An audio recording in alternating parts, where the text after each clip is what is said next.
Buonasera a tutte e a tutti. Anch'io cercherò di limitare al massimo le cose per dare lo spazio maggiore, ovviamente, al nostro ospite Werner Herzog. Dovrei fare due premesse, ma una la do per scontata, riguarda il mio stato d'animo. Lo immaginate da soli e non aggiungo molto altro.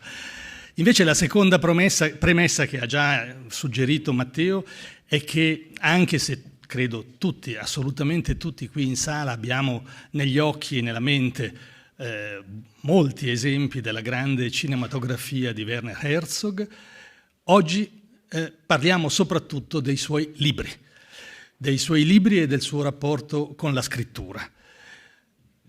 Prima di parlare dei libri vorrei ricordare che Herzog ha più volte sottolineato come già le sceneggiature delle sue opere cinematografiche sembrano a lui dei testi letterari autonomi.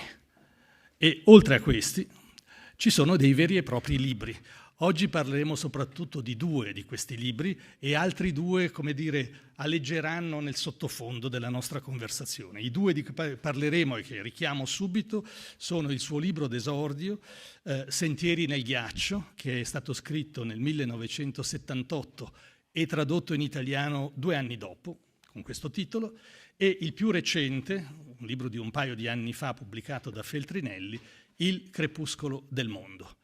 I due che invece rimarranno sotto traccia, per così dire, ma che ogni tanto verranno richiamati, sono recentissimo, è uscito questa settimana in italiano, la sua, come vedete, piuttosto consistente autobiografia intitolata Ognuno per sé e Dio contro tutti, un titolo che richiama anche uno dei suoi film più famosi, e uno splendido volume di interviste, dialoghi alla fine del mondo, da cui ogni tanto mi capiterà di ripescare qualche affermazione, qualche frammento. Per cominciare però, visto che siamo in un festival che mette la traduzione al suo centro, da sempre, chiederei a Werner Herzog di parlare appunto di questo, di parlare del suo rapporto con la traduzione, forse tenendo presente vari punti di vista. Il primo punto di vista, più ampio, riguarda in fondo il dialogo tra parola scritta, si potrebbe dire trasformazione del mondo in parole, che è ciò che fa lo scrittore, e il linguaggio cinematografico, trasformazione del mondo in immagini. Oltretutto, in qualche occasione, non frequentissime, qualche pellicola di Herzog è stata ispirata da un'opera letteraria. Penso al Büchner del Wojciech, penso a Bruce Chatwin e a qualche altro esempio ancora. Il secondo aspetto della traduzione che invece potremmo considerare è quello propriamente della traduzione letteraria. Intanto perché i suoi libri, come ho appena detto, sono stati tradotti in italiano e, come spesso accade, non sempre la traduzione italiana corrisponde esattamente alla versione originale, che in qualche caso è molto più inventiva, molto più sorprendente. E poi perché lui stesso ha tradotto in tedesco dall'inglese un poema molto particolare di un autore il cui nome non è facile pronunciare, Ondacci credo si debba dire, di nuovo un poema linguisticamente molto complesso. E quindi non è proprio una domanda, è un invito a entrare in materia su questo vasto territorio. Well, first of all, I would like to say that we should focus more on writing, and it starts to sink in slowly that I'm a writer, and it sinks in that what I say since more than 40 years, that my writing will outlive my films. It will have a longer life.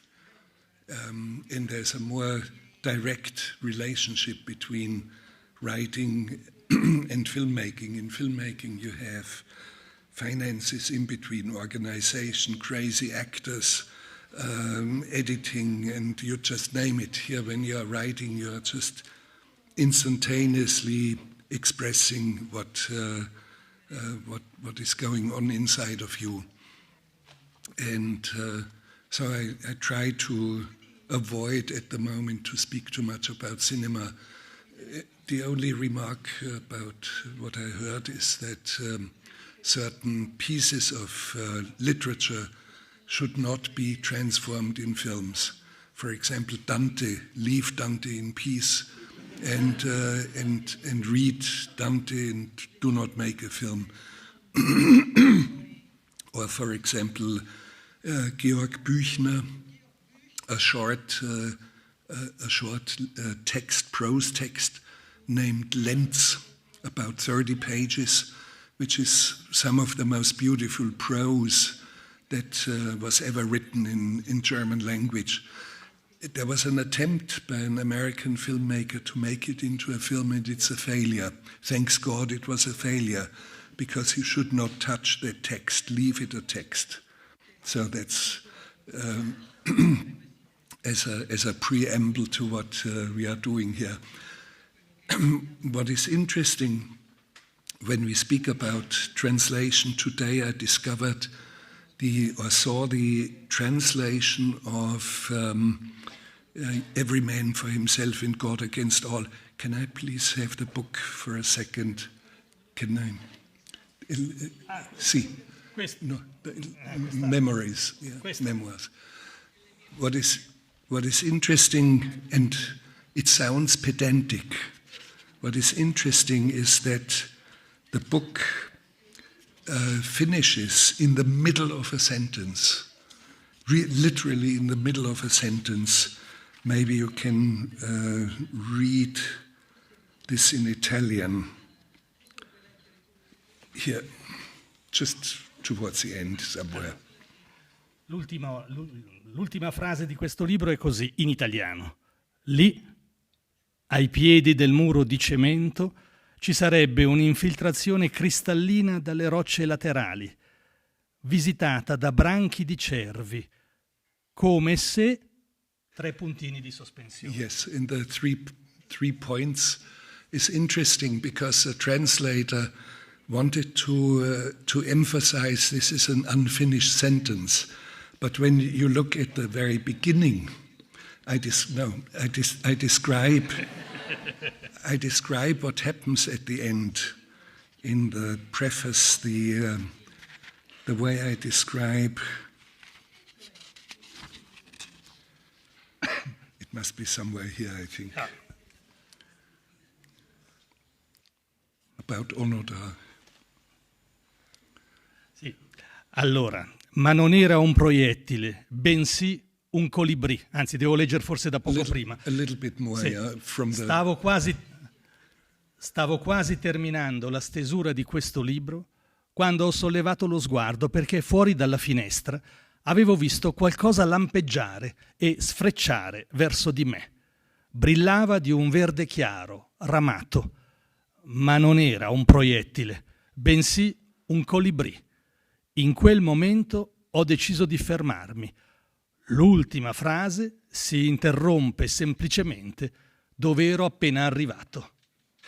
And the background is Hiroo Onoda, the Japanese soldier who fought the Second World War 29 years after the end of the war, still believing that the war had not ended. And Onoda described to me that sometimes you can see the future. He experienced a bullet that was fired at him, and in low light, the sun low, it was gleaming, it was shining in yellow color and came at him, and he rotates his body to the side and the bullet does not hit him. And here I describe, I see like Onoda something shooting at me, and it was a colibri. And I literally finished in the middle of a sentence without punto, punto, punto.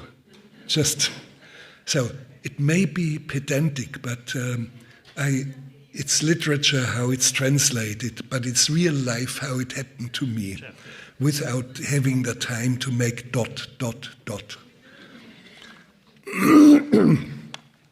Credo ci sia un altro esempio di traduzione che tende a come dire, normalizzare qualcosa che invece nell'originale è più sorprendente, proprio sul finire di Sentieri nel ghiaccio.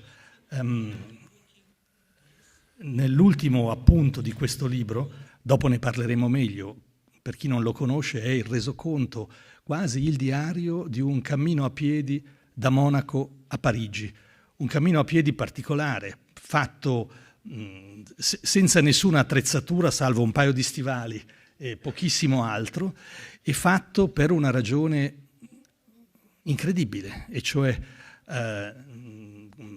arriva la notizia a Herzog che una grande critica del cinema tedesco e attrice sta per morire di tumore a Parigi.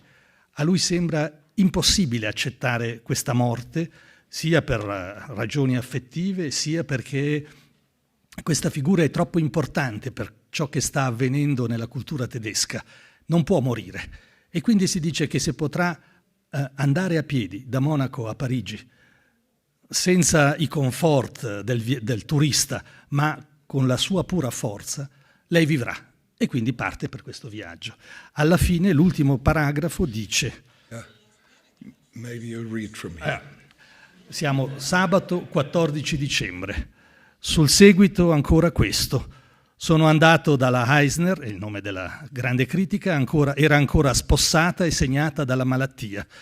Qualcuno doveva averle detto per telefono che io ero arrivato a piedi. Io non volevo dirlo. Ero imbarazzato e ho steso le gambe dolenti su una seconda sedia che lei mi ha spinto davanti. Nell'imbarazzo mi è passata per la testa una cosa e dato che la situazione era comunque strana, gliel'ho detta.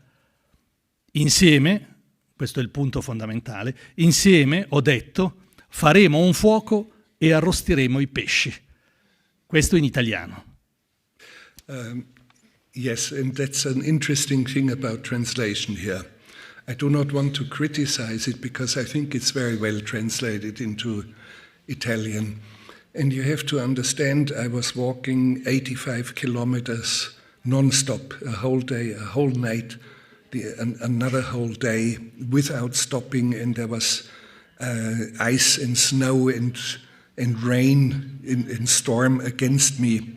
It's very difficult to walk against a storm. It is as difficult as going on a bicycle against very strong wind. It's a real struggle. So 85 kilometers without stopping. And arriving at Lotte Eisner's place, my language has come apart.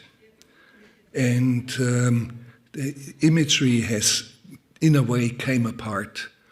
And I said to her something which was wrong. It was not correct in language anymore. I said, together we will cook a fire. You cook a soup, but you do not cook a fire. And we will stop fish. You stop the traffic, but you do not stop fish. So, and what is interesting, the translation is trying to correct my incorrect German. And this is how sometimes things get lost or get smoothened out. It becomes polished. And this happens, and we have to anticipate it. And that's why I would advise you learn at least 12 or 14 languages so that you can read things in its original.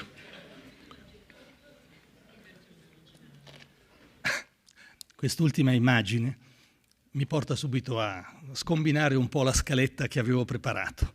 È difficile camminare contro vento, certo, però questo mi fa venire in mente il verso di un poeta antico francese, provenzale, Arnaud Daniel, uno dei più grandi poeti provenzali medievali, che termina una sua misteriosa poesia dicendo «Eu sou Arnaud, camas laura», che raccoglie il vento nei granai e nadi contra Suberna. Nadi contra Suberna è interpretato talvolta come nuoto controcorrente, è un po' come camminare contro vento. C'entra qualcosa, camminare contro vento con, diciamo, la tua poetica? Yeah.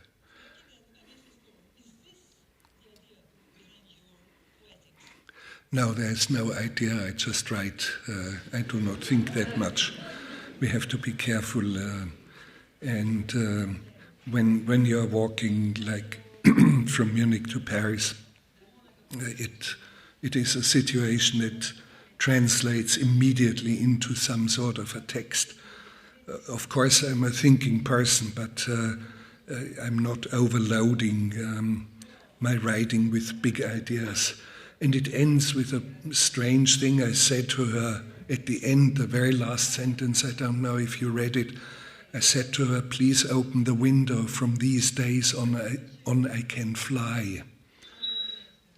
And I find it interesting that all of a sudden, without me thinking, certain things come up that have engaged me in my whole life. And we have also to understand that many writers who are really, really good, like Bruce Chatwin, has been a man on foot. Or, for example, a great Swiss writer whom I admire deeply, Robert Walser, was somebody who was on foot. Unfortunately, the last 30 years of his life or so, he was insane and in a lunatic asylum. Or, for example, Hölderlin, the best of all German language poets, traveled, I think, from Bordeaux to Tübingen or to Frankfurt. I don't know exactly. Francoforte. But thank you. Yeah. And while he was traveling on foot, he became insane and lived locked away in a tower for 35 years until he died. So we have to be careful. I am clinically sane. I'm not one of those insane ones. I'm clinically sane, so to speak. I think a big source of understanding the world and grasping the world and reading the world, reading the signs of the world, comes when I'm on foot. I live through whole novels sometimes. I have been living through a great football game, and I'm with the best players that ever were. So in my defense, there's Baresi, who is a wonderful Italian football player of the 1980s. And he was the one who would read the game better than anyone else. And I'm in a fantastic football game, and I'm completely in it. And the game is over, and the referee whistles. And I hear the whistle, and all of a sudden I'm still walking, and I look around, and I have not lost direction in which I was walking. Grazie. And maybe from traveling on foot, I have an insight, and I can say it in a very, very simple sentence. The world reveals itself to those who travel on foot. Yeah. Questo mi fa pensare subito a una frase del primo libro, che è appunto Sentieri nel ghiaccio. Un libro dunque di cammino vero e proprio. E a un certo punto si dice, vediamo se lo trovo subito, la verità stessa si rifugia nei boschi a un certo momento. Questa è la prima, brevissima, la verità stessa va per i boschi. È la prima di una brevissima serie di letture che adesso farei, soprattutto dal secondo libro. Il secondo libro comincia, di nuovo lo dico per chi non l'ha letto, in una maniera sorprendente. Herzog è in Giappone, ormai grande regista, conosciuto, e riceve la notizia, per i giapponesi importantissima, che l'imperatore lo riceverebbe 2 giorni dopo. E lui risponde in maniera poco diplomatica: ma io non ho niente da dire all'imperatore, non saprei cosa dirgli. Mentre dice questa cosa sente il gelo calare sulla tavolata e poi qualcuno chiede: ma c'è qualcuno che vorrebbe conoscere in Giappone? Dice sì, Onoda. Onoda è appunto il soldato che non ha mai smesso di combattere per 24 anni dopo, o 25, dopo la fine della guerra. E da questo incontro con Onoda nasce questo libro intitolato Il crepuscolo del mondo, dove però più che il racconto di Onoda, la trama in sé, mi colpiscono alcune cose che adesso provo a suggerire con le letture e che poi dirò meglio. Saranno letture molto brevi. Allora, e dai, ecco. Onoda, però, trascorrerà i lunghi anni successivi a studiare il modo in cui le creature si difendono nella natura, le falene che diventano invisibili mimetizzandosi nella corteggia degli alberi, i pesci che adattano il loro colore ai ciottoli di fondo del fiume, gli insetti che si confondono con le foglie verdi degli alberi e così via. Grazie a lui, la giungla deve essere qualcosa di più di una semplice giungla, un paesaggio circondato da un'aura di pericolo, dalla morte in agguato. Ancora un esempio. Ed ecco che d'un tratto accade qualcosa, come se con fare discreto il tempo informe del sonnambulismo, fratello naturale del sogno, si unisse compagno fedele alle certezze del sogno, nonostante tutto sia reale, immediato, tangibile, inquietante e innegabile nella sua presenza. La giungla, la melma, le sanguisughe, le zanzare, il grido degli uccelli, la sete, il prurito sulla pelle. Il sogno ha il suo tempo, si snoda e riannoda freneticamente in avanti e all'indietro, vacilla, si ferma e così via. Qual è la riflessione che mi viene da fare a questo punto? Che Onoda, come il protagonista Werner Herzog del primo libro, come i molti protagonisti dei suoi film, quelli che tutti ricordiamo, Kaspar Hauser, Aguirre, persino Fitzcarraldo e molti altri che non starò a nominare, sono tutto sommato all'inizio dei personaggi non solo reali, ma storici, che hanno una loro dimensione storica. E forse Onoda in questo senso è il più storico di tutti. Parte dalla guerra combattuta, crede davvero che la guerra non sia ancora terminata e sceglie la giungla per continuare la sua battaglia. Tuttavia, Onoda, come quasi tutti gli altri personaggi storici, sono condotti da una forza quasi misteriosa verso i confini della storia, verso un oltre, al di fuori della gabbia storica. Questo mi ha fatto pensare a un documentario per me stupefacente che mi ha profondamente colpito. L'avevo visto per caso a Lisbona in inglese, Cave of Forgotten Dreams, la caverna dei sogni perduti, ambientato nella grotta di Chauvet in Francia, che conserva le incisioni rupestri e i graffiti e i dipinti più antichi, almeno per il momento, della nostra storia umana. Risalgono a più di 30.000 anni fa. Nel documentario, a un certo punto, una voce dice che tra i più antichi e i più recenti tra le più antiche e le più recenti di queste immagini, secondo gli esperti, passano 5.000 anni. E subito dopo, la voce, quasi prevenendo la nostra reazione di stupore, dice: lo so che vi stupite di questo, 5.000 anni. Il fatto è che noi siamo prigionieri della storia, loro no. Loro sono gli uomini preistorici. E infine aggiungo un'affermazione che traggo da quel libro di interviste che ho nominato prima, Incontri alla fine del mondo, in cui Herzog dice: sono affascinato dall'idea che la nostra civiltà sia come un sottile strato di ghiaccio, il primo libro si intitolava Sentieri nel ghiaccio, sopra un oceano profondo di caos e tenebre. E quindi la domanda è: forse riusciamo ogni tanto, come lo vedremo dopo, a uscire dalla prigione della storia e della civiltà? Ma cosa c'è al di là?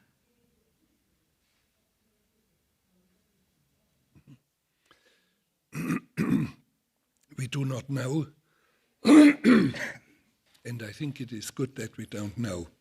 We only have a larger picture, and when I say 5,000 years between paintings in Chauvet through radiocarbon dating, we know that somebody began, let's say, to make a painting of a mammoth, a woolly mammoth.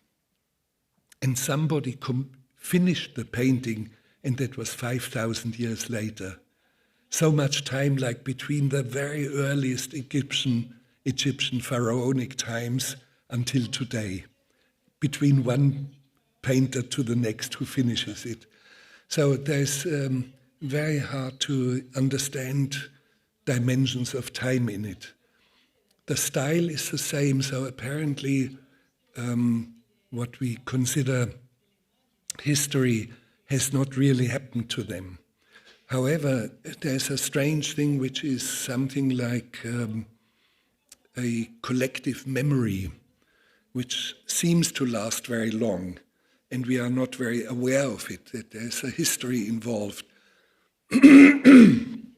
For example, when I cough, you say nothing, but when I sneeze, you say, bless you, God bless you. What would you say in Italian? Salute. Salute, well, but in English it would be God bless you, for example. Because, and what we have forgotten is that sneezing was the first and earliest signs of the bubonic plague. So as a collective memory, we carry that in us, and we say, God bless you. And in a similar way, there seems to be from 32,000 years ago to us a collective, or some collective memory. There's one creature, a bison that is galloping, and to show that it's dynamic motion, the bison has 8 legs. And 31,000 years later, in ancient Nordic literature, in the literature of Icelandic Eddas, about 1,000 years back in time, there's a similar notion. The main god Odin has the fastest horse that is in existence. The name of the horse is Sleipnir. And Sleipnir is so fast because Sleipnir gallops on 8 legs.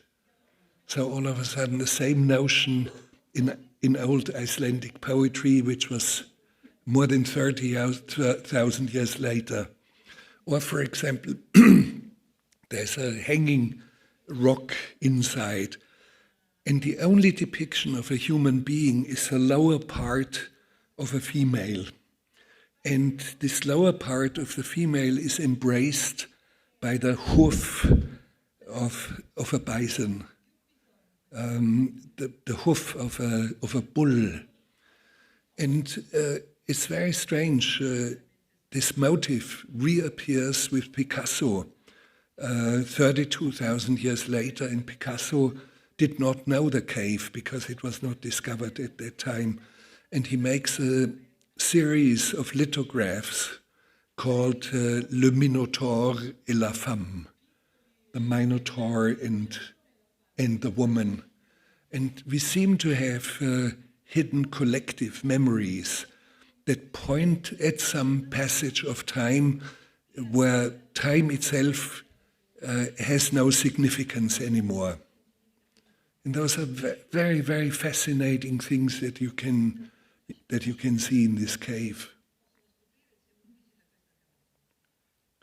Quest'idea del tempo che perde il suo carattere di tempo a cui siamo normalmente abituati mi sembra molto presente nella vicenda di Onoda, in quel passo proprio che ho letto, no?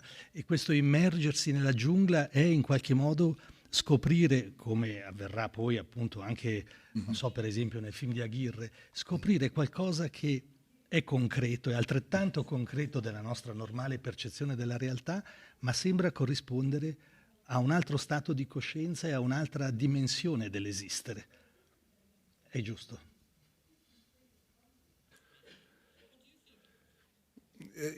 Well, your observation is good and has its value. For me, very difficult to explain things or to verbalize things. certain ideas where I have difficulties to verbalize, but your observation makes sense.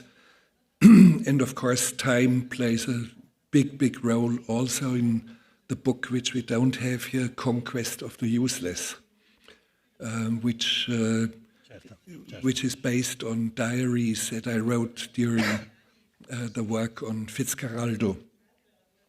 And there are moments in it where time is completely suspended and is eliminated, and yet we are moving within time, and laws of nature are also suspended.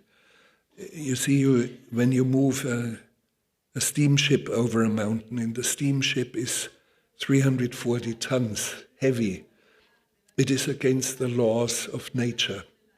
So it's a defiance of the laws of nature. So time is suspended, the laws of nature do not count anymore, and yet I moved the ship over the mountain. So it's a very strange, it's like as if it had the quality of a dream or the quality of a great metaphor. And I keep saying it is totally natural for us to do such a thing. Every man should move his ship over the mountain, or every one of us should be in pursuit of the white whale of Moby Dick. So those are the things that are not really based in nature, in the laws of nature. They are only timeless within us.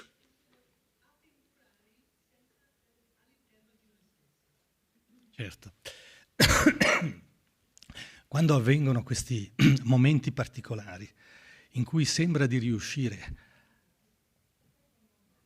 a evadere dalla realtà così come più comunemente la conosciamo, e questo avviene spesso nell'opera di Herzog, scatta qualcosa che credo abbia a che vedere con una contrapposizione che spesso è stata presentata dal nostro autore, addirittura anche in maniera molto secca, molto dura, in un testo che si chiama La dichiarazione del Minnesota del 1999. È un testo che riguarda più il cinema che la letteratura, ma per la verità che potrebbe avere applicazioni anche nel mondo della letteratura. Lì il bersaglio principale di Werner Herzog era un certo tipo di cinema, le cinéma vérité, quel tipo di cinema che crede sia suo dovere inseguire in maniera quasi oggettiva e scientifica la realtà così com'è, dire tutta la verità. Anche in letteratura ci sono stati esempi di questo tipo. Per esempio mi ricordo un grande scrittore italiano, molto particolare, che si chiamava Carlo Emilio Gadda, che quando gli hanno chiesto di dire la sua opinione a proposito del neorealismo italiano, ha detto, più o meno, lo cito a memoria, a me sta bene che un libro o un film mi faccia vedere una scarica di mitra, ma vorrei anche sapere, diceva Gadda, le ragioni e le irragioni che si celano dietro quel piombo scagliato. Ecco, quando Herzog nel 99 scrive questa dichiarazione del Minnesota, propone una netta contrapposizione tra quella che lui chiama la verità dei contabili, cioè quella verità a cui alludevo fin qui, e un'altra forma di verità, che credo lui chiami verità estatica. Con un gioco di parole si potrebbe dire che la sua ricerca di verità non è estetica, ma estatica. E vorrei chiedergli se può spiegarci un po' meglio questo concetto e anche, per concludere la domanda, anche l'effetto che questa verità estatica può produrre su di noi nel condurci verso una dimensione come quella della Grotte di Chauvet, di grandezza. Questo mi ha fatto venire in mente, glielo dicevo qualche ora fa quando ci siamo conosciuti, una lettera che molti ricorderanno di un poeta quasi contemporaneo di Hölderlin, Giacomo Leopardi.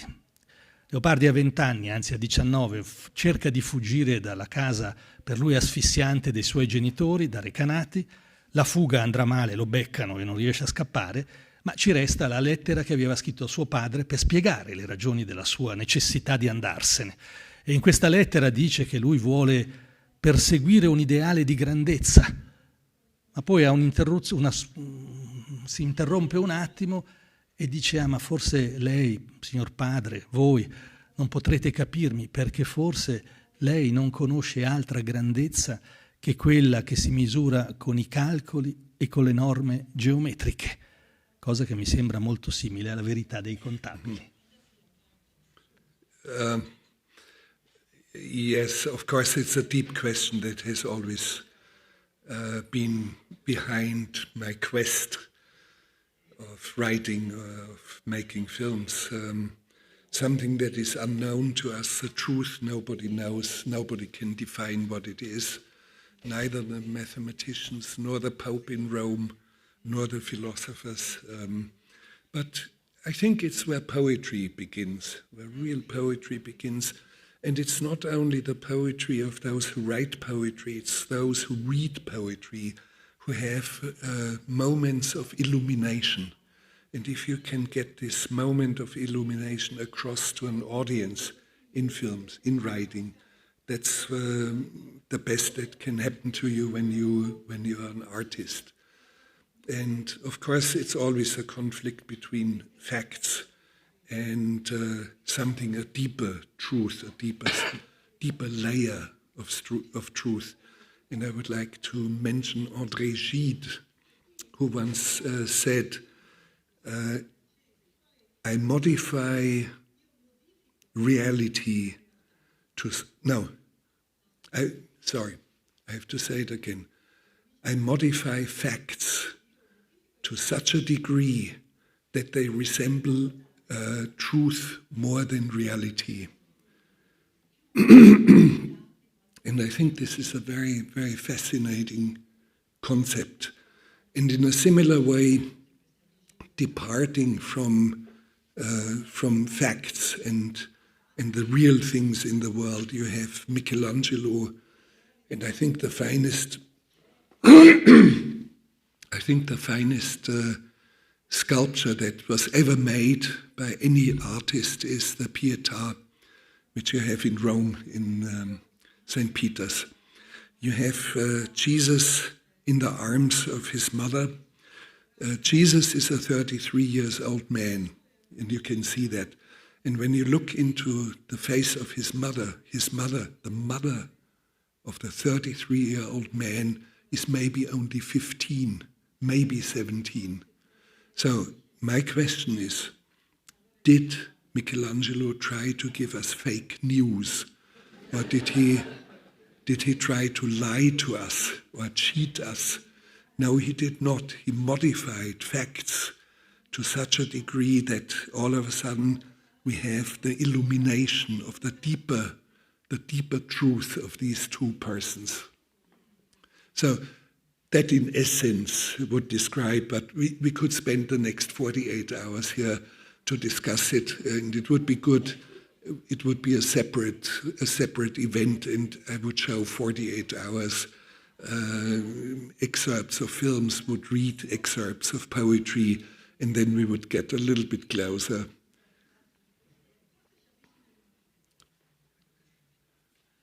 Certo, una cosa che non ho detto è un altro pezzettino della dichiarazione del Minnesota che dice, ed è esattamente quello che ha detto poco fa Herzog, che dice: il dato di fatto crea norme, la verità illuminazione. La parola illuminazione naturalmente è una parola che credo faccia pensare subito a uno dei maggiori poeti che abbiamo alle spalle, Rimbaud, Les Illuminations, ed è una parola che subito suggerisce un altro tipo di approccio alla percezione e alla verità, appunto diversa da quella che comunemente consideriamo la verità razionale delle cose. Anche qui mi viene in mente un altro poeta francese, non so se hai mai incontrato, Philippe Jacotet, che ha scritto un libro molto bello sul forse uno dei maggiori pittori italiani del Novecento, Giorgio Morandi. E ricorda in questo libro che un giorno Morandi riceve la visita di un critico gli fa vedere le sue opere e intanto gli dice: sai, io leggo sempre da una vita soltanto 2 libri, i pensieri di Pascal e i diari, lo zibaldone di Giacomo Leopardi. E poi parlando di Pascal gli dice: ma ti rendi conto che era un matematico? Ma lo sai che con la matematica si può spiegare quasi tutto? E Jacotet annota: forse in quel quasi c'è tutta la pittura di Morandi, in ciò cioè che non si può esattamente misurare. Mi sembra che sia un po' questa la lunghezza d'onda di cui stiamo parlando. Well, it's a big load of poets and painters and voices. And I think what Rimbaud did and wrote down makes him immortal, because he's after illumination. He's clearly immortal. And we speak in 2,500 years again, and we will still have him around. And what you say about the painter, also very fascinating. And fascinating that he speaks about Pascal Pensée, because I start one film of mine about the fires in Kuwait, which is not a political film. It shows a science fiction world of an entire country burning. A country that looks like science fiction, like a different planet. It cannot be our planet anymore, what I'm showing. And I start the film with a quote from Blaise Pascal, from Pensée, from the thoughts. And it says, "The collapse of the stellar universe will occur like creation in grandiose splendor." And it's a wonderful, wonderful sentence. And under it, Blaise Pascal. And I have it as a written text on the screen before you start to see the film. And I elevate the audience to a very high level to step into the film, and I never allow them coming down from it. However, the quote from Pascal is not from Pascal. I faked it. I wrote it myself. And it's a very beautiful sentence. And I keep saying Pascal could not have said it better. So.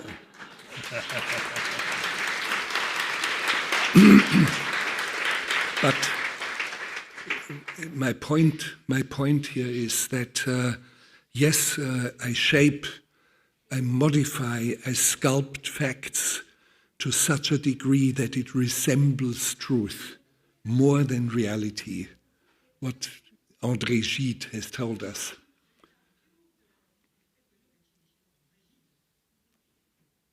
Certo, questa frase di Pascal, che non è di Pascal, perché è così bella? Yes. Cos'ha di così sorprendente? Io credo che c'entri qui un elemento che è importantissimo nel cinema, ma è importantissimo anche nella scrittura: la forza dell'immagine. Mm-hmm. Yeah, but we shouldn't go too much into cinema. Yes, images have a certain power, but so does language. A film begins with language. It begins with Pascal, or quasi-Pascal. And it is totally legitimate what I'm doing. You can scream at me until you are blue in the face, and I still would insist, yes, I do what I'm doing. And it's the right thing to do as a poet. And you have to have this experience in a way, and you have to be able to articulate it. And then you are a writer. And you see it throughout all my books.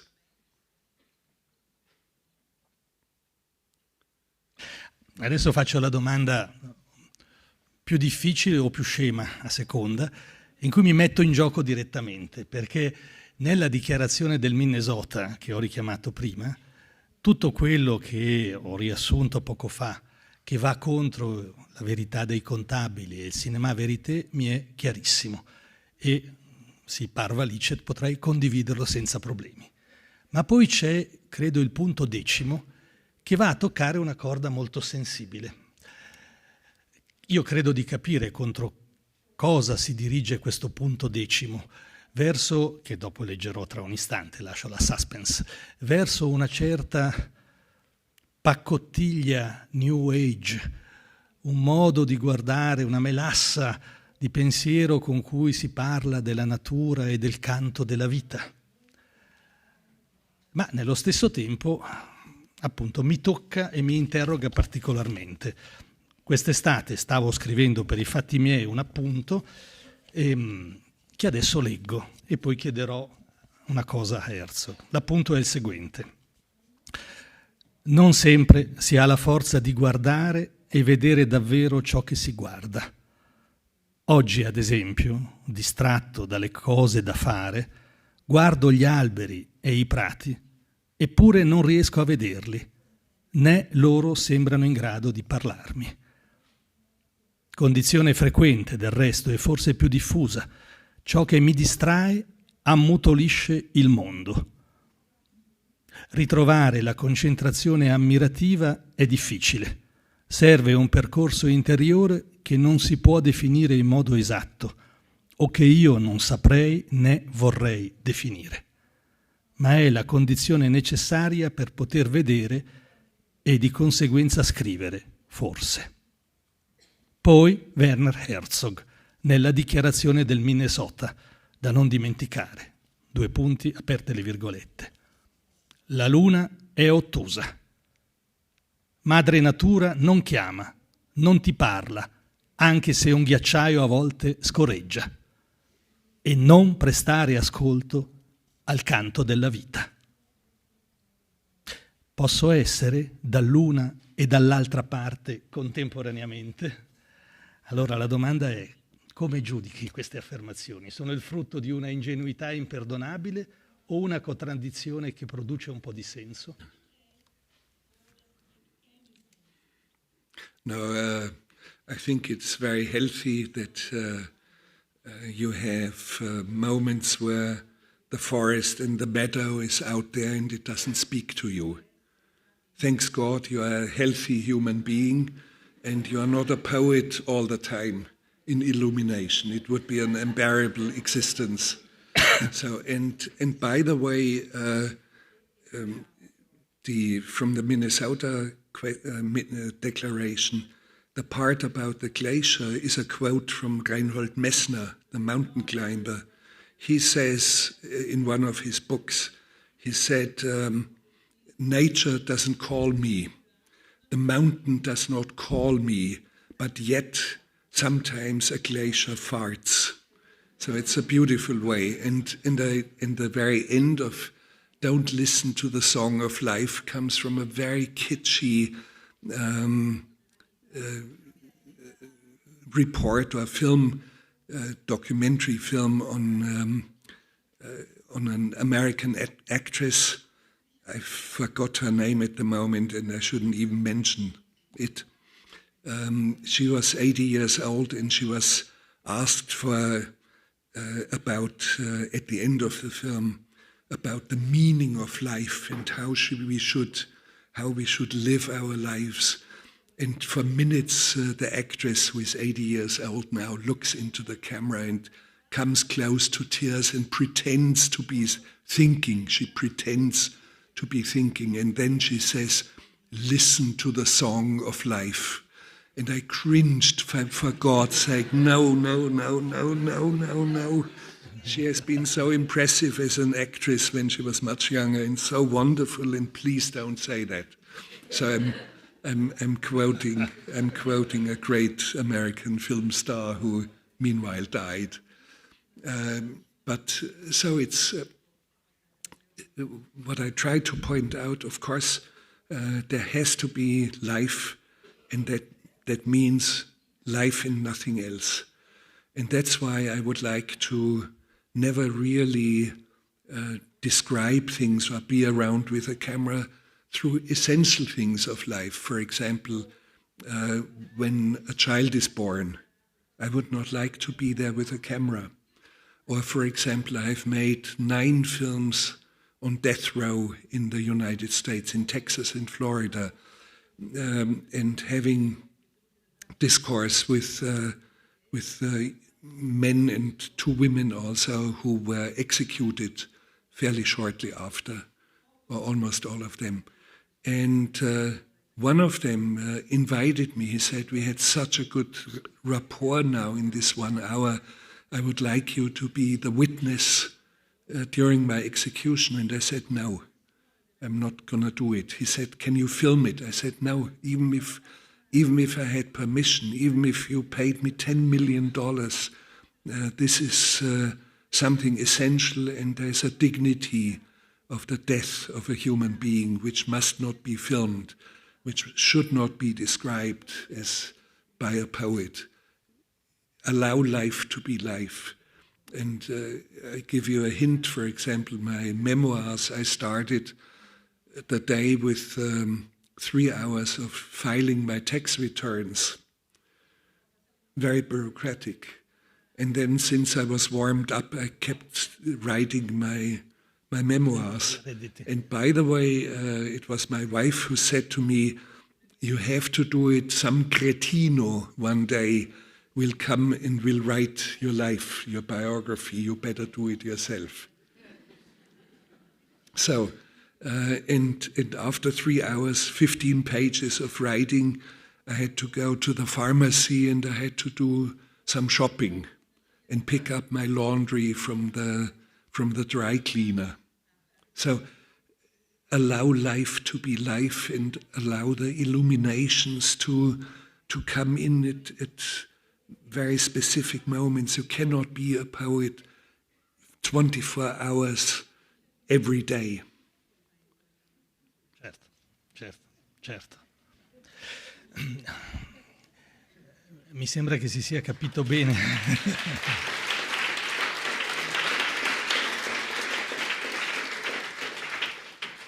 Mi sembra che si sia capito molto bene da questa conversazione il rapporto veramente molto profondo, al di là degli aspetti di superficie e dei generi letterari, tra Werner Herzog e il linguaggio della poesia, che è certamente, io credo di capire anche per lui, una specie di strumento di profondità, di scandaglio quasi, per sondare gli abissi marini.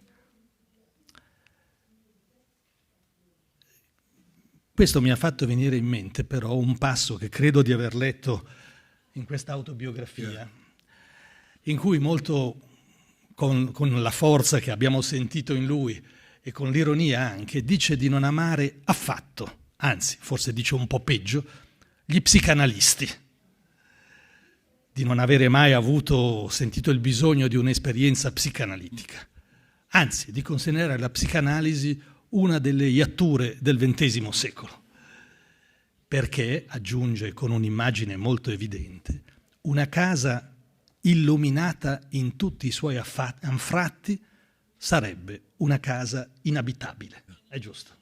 Yeah. And yes, and human beings illuminated to the last dark corners of your soul become uninhabitable. For me, it is unthinkable to live with a woman who is 3 times a week or 4 times a week with a psychoanalyst. I could not live with a woman like that. She would be uninhabitable for me. So she would not be nubile.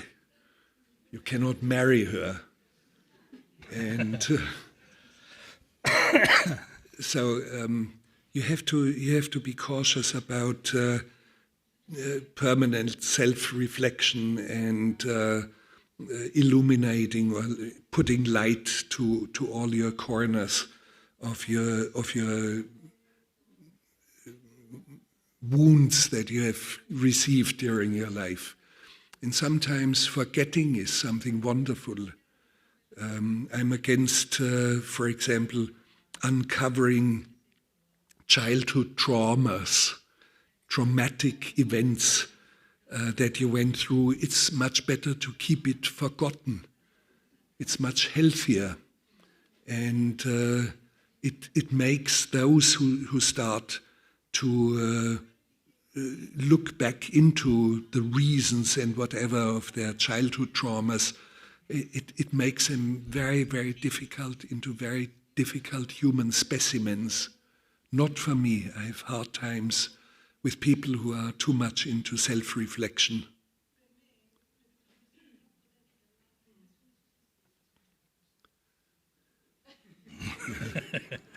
Certo, devo guardare l'ora.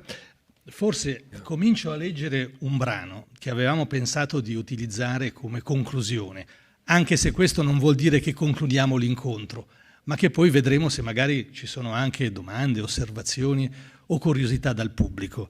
Il brano che leggo adesso è l'ultima pagina di questo romanzo, Il crepuscolo del mondo, che ho già descritto, quello sulla vita di Onoda, ma è un brano in cui... sta cuffia, come vedete, la indosso come Fantozzi. Dicevo, è un brano in cui le vicende che hanno attraversato tutto il libro diventano meno importanti e invece proprio questi aspetti che abbiamo costeggiato durante la conversazione, cioè le accensioni immaginifiche del linguaggio, prendono il sopravvento. Allora leggo proprio la pagina conclusiva. Ormai la vicenda è finita, Onoda è tornato, per così dire, a una vita quasi normale, si sono incontrati, Onoda ha insistito affinché Herzog lo seguisse in un certo santuario dove lui avrebbe potuto mostrargli la sua uniforme, l'uniforme che aveva indossato nella giungla per tutti quegli anni di guerra assurda. Ed ecco la pagina finale. Dopo la visita al santuario, ci fermammo a conversare in un parco fino a tarda notte. Era stato un sonnambulo per tutti quegli anni, o aveva sognato allora l'oggi, l'adesso. Spesso a Lubang è il nome dell'isola dove si svolge la vicenda, spesso a Lubang si era posto questa domanda. Non c'era nessuna prova che quando sognava che quando era sveglio fosse sveglio, e nessuna prova che quando sognava stesse sognando. Il crepuscolo del mondo. Le formiche, quando per ragioni misteriose si fermano, muovono le loro antenne. Fanno sogni profetici. Le cicale gridano all'universo. Nel terrore delle notti, un cavallo dagli occhi incandescenti fumava sigari. Un santo lasciò un'impronta profonda nella roccia su cui aveva dormito. Gli elefanti di notte sognano in piedi. Di notte, nei sogni febbrili, le rocce vengono sospinte su per le montagne incandescenti di rabbia. La foresta si contorce e si estende come bruchi che vagano in salita e in discesa. L'airone messo all'angolo attacca solo gli occhi degli inseguitori. Un coccodrillo ha mangiato una giovine nobildonna. I morti si fanno seppellire in piedi, rivolti al sole. 3 uomini a cavallo, le selle vuote. La rete del pescatore assopito cattura i pesci. Chi cammina all'indietro dovrebbe anche parlare all'indietro. Onoda, letto all'indietro, diventa adono. Il cuore del colibrì batte 1200 volte al minuto. Gli indiani silenziosi del Mato Grosso do Sul credono di avere 2 vite contemporaneamente. Soltanto in mezzo al bestiame nel Mato Grosso Onoda si sente al sicuro.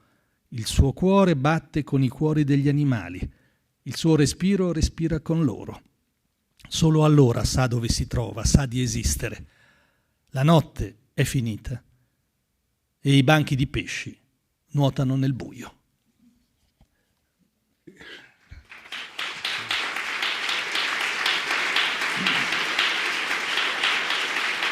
Yeah. Grazie a nome di Werner Herzog per gli applausi e se avete domande, curiosità, questo è il momento.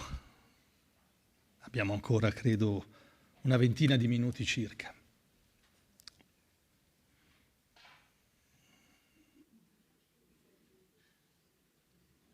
Dice, forse c'è una mano alzata. Sì. E forse dovrebbe provare a gridare addirittura.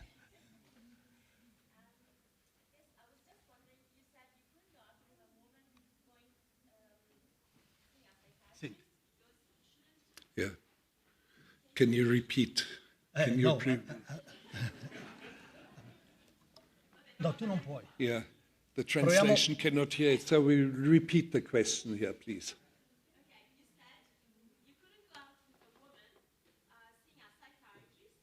Aspetta, lei hai detto che non potresti sposare una donna che vada dallo psicanalista. Yeah. Yeah. Sì, meglio in italiano così poi glielo dico.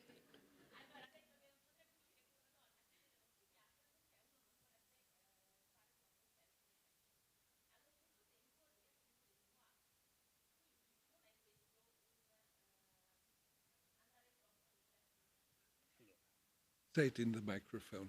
Speak here. Speak into this here. Allora, la domanda è questa. Se Werner ha detto poco fa non potrei sposare una donna che va dallo psichiatra perché non si deve fare troppa autoriflessione, ma nello stesso tempo scrive un libro di memorie, non è anche questa una forma di autoriflessione? Questa è la domanda.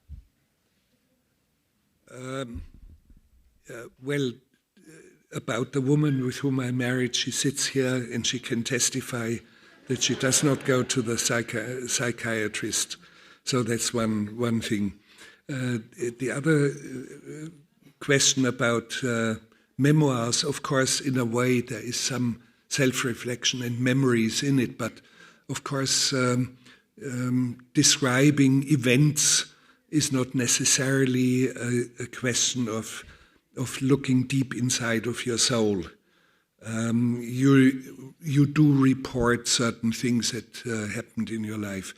And very often the memoirs are not really memoirs, they are much more like inner landscapes. There are like origins of ideas. Instead of talking much of the film Aguirre, The Wrath of God, I describe an African revolutionary, John Okello. There's a whole chapter on John Okello, who in the early 1960s staged the revolution in Zanzibar, on the island of Zanzibar, which at that time was still Arab-dominated. A minority of Arabs still dominated 85% of Africans. And he, at the age of 27, declared himself field marshal and succeeded with the revolution, complete crazy events.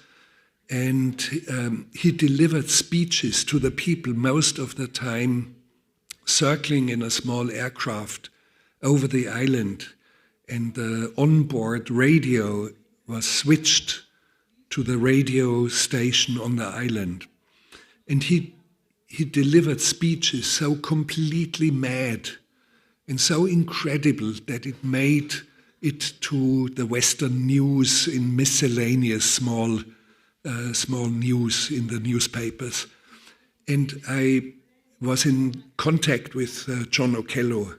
I have several letters from him, from the Field Marshal, John Okello, the 27-year-old Field Marshal, self-declared, of course. And in a way, these mad speeches of John Okello can be heard as a distant echo in the mad speeches of Aguirre, the protagonist of my film. So I'm speaking of John Okello and not so much about Aguirre. In a way, it is not really self-reflection. I speak about this, or, for example, all of a sudden I intersperse the text with 5 ballads of the little soldier. I was with child soldiers in Nicaragua, Honduras, and while I was there, I would take notes and write diaries and ballads of the little soldier, and there's a chapter ballad of the little soldier, and I describe the death of a 10-year-old soldier.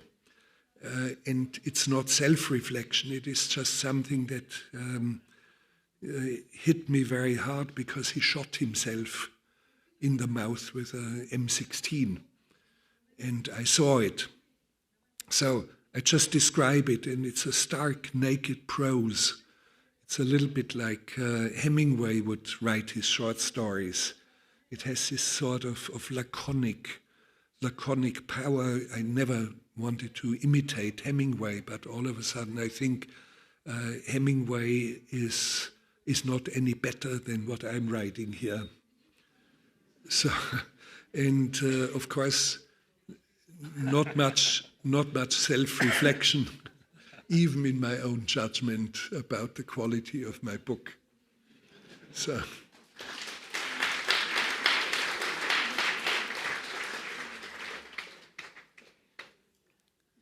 Effettivamente, tanto che vedo se c'è qualche altra mano, che io ho letto molto in fretta questo libro perché è appena uscito, adesso do subito la parola, è un libro di fatti principalmente, fatti che in parte il lettore di Herzog e soprattutto delle sue interviste già conosceva, e in parte sono fatti nuovi o raccontati in una prospettiva diversa, più minuziosa. Soprattutto è nuova, almeno per me, tutta la prima parte dedicata all'infanzia e all'adolescenza. Ma anche in quel caso sono rarissimi, mi pare, gli episodi di autoriflessione nel senso che intendevamo prima. È proprio una narrazione di ciò che è capitato, e ciò che è capitato è spesso sorprendente. Non credo perché, almeno fino ad un certo punto della sua vita, Werner Herzog abbia fatto cose che nessuno di noi può aver fatto, ma perché riesce retrospettivamente a vederle bene e a metterle nella giusta prospettiva, che è una prospettiva costantemente, direi, avventurosa, ma nel senso dell'avventura come stupore, come sorpresa di fronte alla vita. C'era una mano alzata qui. Sì.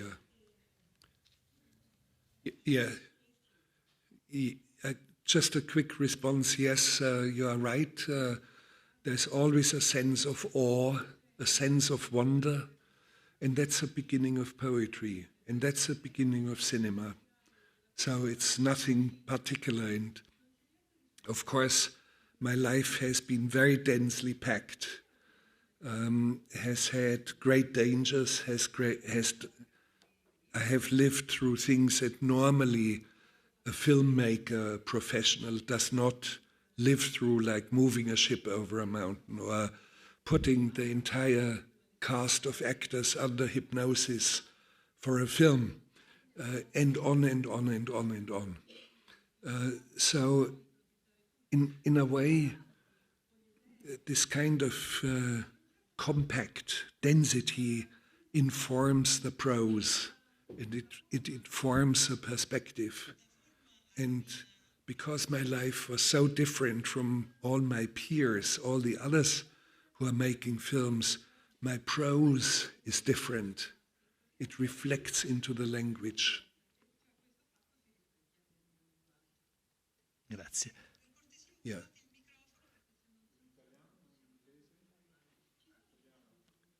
Ma quando arrivano dai palchi i microfoni non arrivano. E per quello è il problema. Allora, prego. Sì, poi io faccio...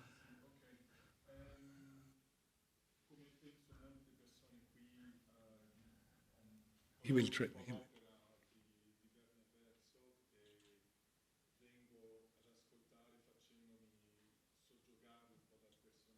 Un attimo solo che allora, come molte persone qui, conosco un po' l'opera di Werner Herzog e lo ascolto facendomi un po' soggiogare dal personaggio, dalla sua fama e dalla sua particolarità.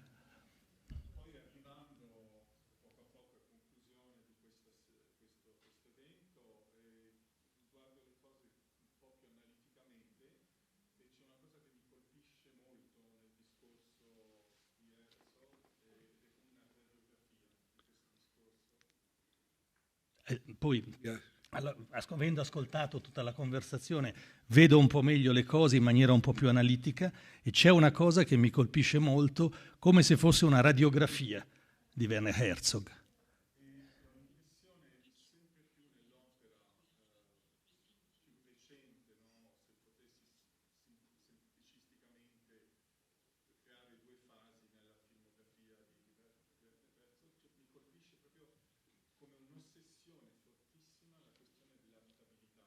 L'abitabilità.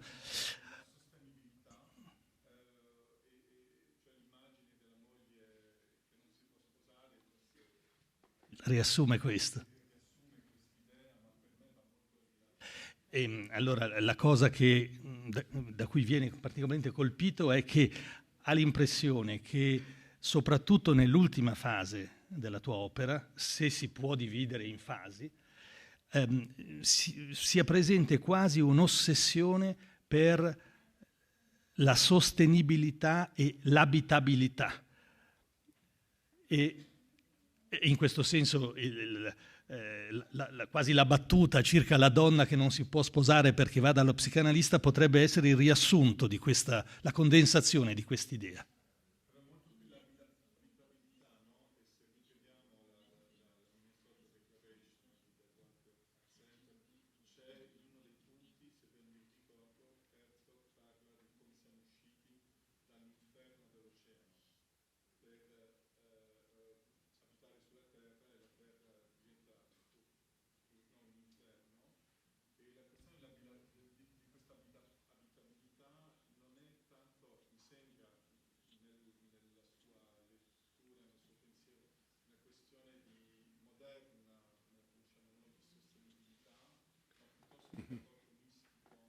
Capito? Okay, yeah. Let's make it short, yeah. Questa idea dell'abitabilità però la intendo in maniera molto più ampia e si ricorda un passo della dichiarazione del Minnesota in cui si parla dell'essere usciti dall'inferno marino per essere arrivati ad abitare la terra. Dunque un'abitabilità, intende la domanda, non tanto come la intendiamo oggi, abitabilità ambientale o ecologica, ma un'abitabilità intesa quasi come un rapporto mistico con l'esistenza. Complicated question because it's very deep. Of course, I'm observing what is going on, and of course I see that our planet is increasingly uninhabitable. That's totally correct, and nobody can overlook it. But it's not really subject of my writing, and it's not subject of my films. In a way, maybe Lessons of Darkness, Fires in Kuwait, would be a more direct answer to that. But I always had my problem with the green movement or with ecologists because they are completely focused on survival of the snow leopard and survival of whales or survival of elephants or the panda bear. So this is all sexy sort of stuff and goes easily in the media. However, I have a problem with this worldview because it overlooks something very important. And what it overlooks is the disappearance of human languages, which is at a more dramatic and rapid pace than the loss of rare mammals, like whales or whatever. It goes in a dramatic silence and dramatic, catastrophic way that we are losing whole cultures that are expressed in languages. We do have about 7,000 languages left, and we lose one language as an average every 10 days. It goes with that speed.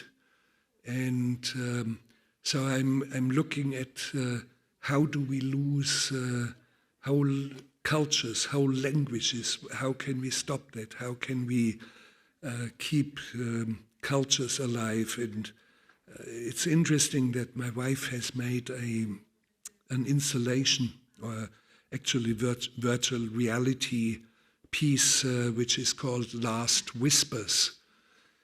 Background to Last Whispers is the disappearance of language, and she has composed an oratorio of languages that are already extinct, only accessible on tape recordings from people, linguists who worked in the field, or of critically endangered languages, where you have one speaker left, or two speakers, or five speakers left. And it has a visual component to it, a contemplative video. And I find it very much in the same wavelength as I would see the proportionality of things that are disappearing. And I do believe that language is a great good that we have, because it's not only a way of speaking, it's a whole worldview. How we see the world, how we experience the world, how we express ourselves, and how can we stop the disappearance of languages. And at the end of our century, there may be only 35 languages left.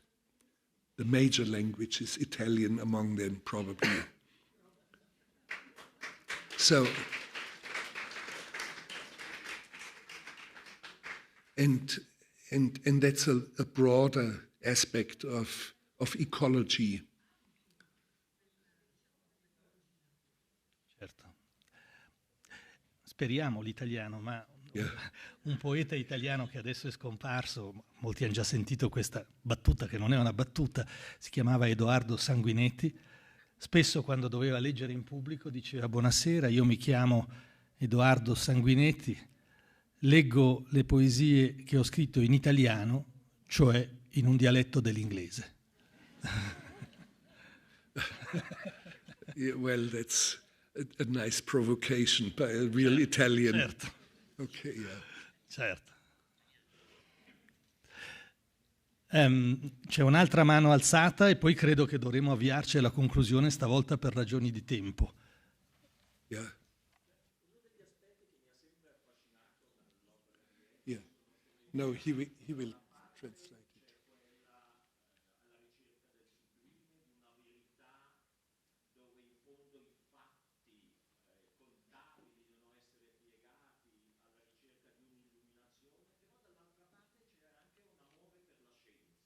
Aspetta che comincio a ridirlo. No, devo fare Allora, anche per la traduttrice. Allora, nell'opera di Herzog mi hanno colpito sempre due aspetti. Il primo è quello di cui si è parlato, cioè la ricerca del sublime, all'interno della quale i fatti devono essere piegati in qualche modo affinché scaturisca da essi l'illuminazione. Dall'altra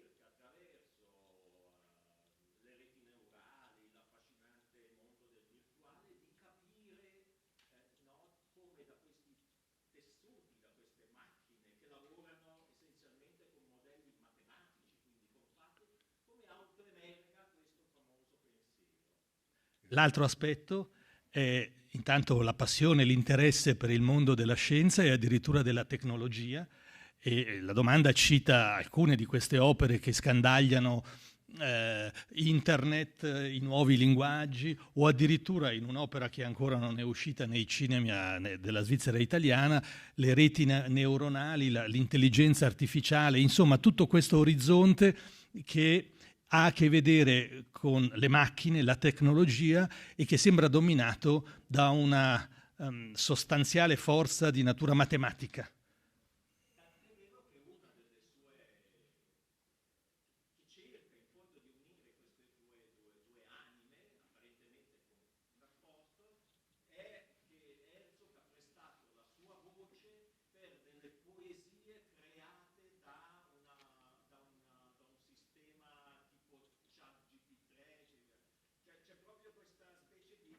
Yeah.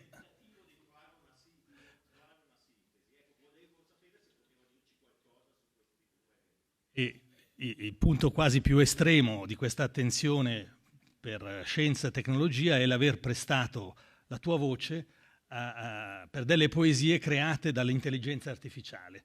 Allora, tra queste due polarità, la domanda chiede se si può dire qualche cosa, se è il tentativo anche di creare una sintesi tra questi due mondi.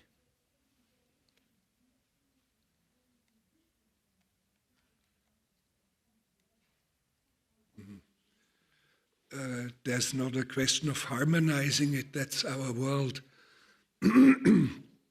And I'm interested in the world, and I want to know, as a poet, you do not avert your eyes. You look at where you are. And this is why I'm watching sometimes trash TV, just to know what's going on around us. How is the general interest of the entire population somehow focused? And of course, I'm interested in the internet that I use very little. I'm not on social platforms. I do not have a cell phone. But of course, I know what is going on. I look into it. I listen to it. I have spoken the voice of the robot who created poems. Artificial intelligence created poetry. And there's a book which is called I Am Code. And there are poems that are written by artificial intelligence, by a robot, so to speak, and they're very good. Some of them are phenomenally good, better than anything I have read in the last 30 years from a human being. So it's totally fascinating. Of course, when you take a good look, it is mimicry. It is mimicry of poetry. It is a pose of poetry. And we have to develop new tools, new ways to understand and to distinguish what is robot created and what is human created, what defines us as human beings and what defines a robot. And I have written a new book which is not published yet, but will be published in spring. It's called The Future of Truth. And I'm speaking a little bit also about artificial intelligence and things like that. And it's very fascinating to follow and see. And how much do we trust in what we read? How much do you trust television, for example, the evening news? And I keep saying, do not trust anyone, no one, absolutely no one, neither Rai in Italy, nor BBC or CNN, when you have important news. Well, if it's about a plane crash, accept it as news. When it comes to important political things, do not trust anyone. And it's very easy now with the tool of the internet to access conflicting or alternative sources.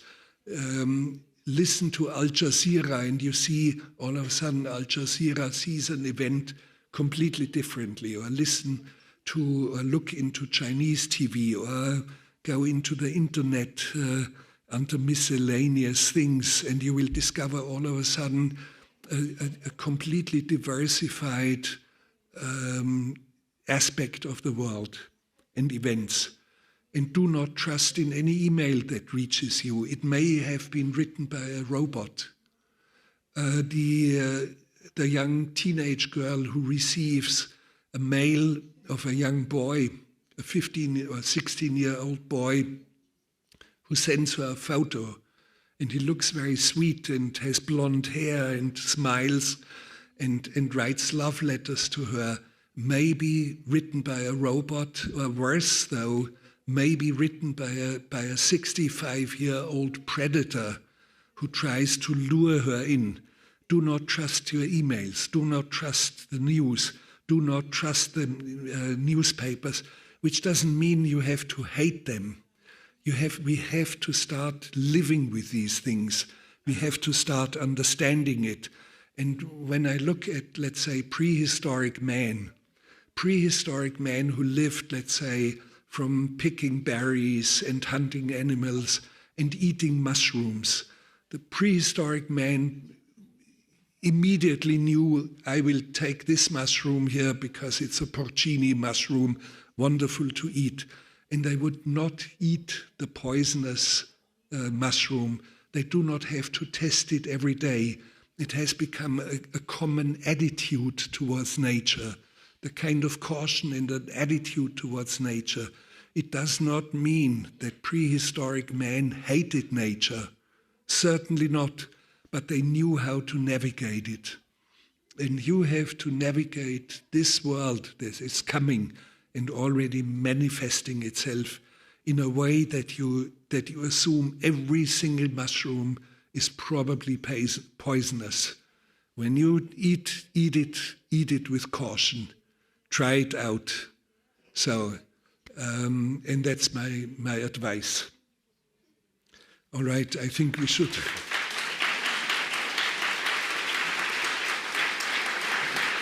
Thank you.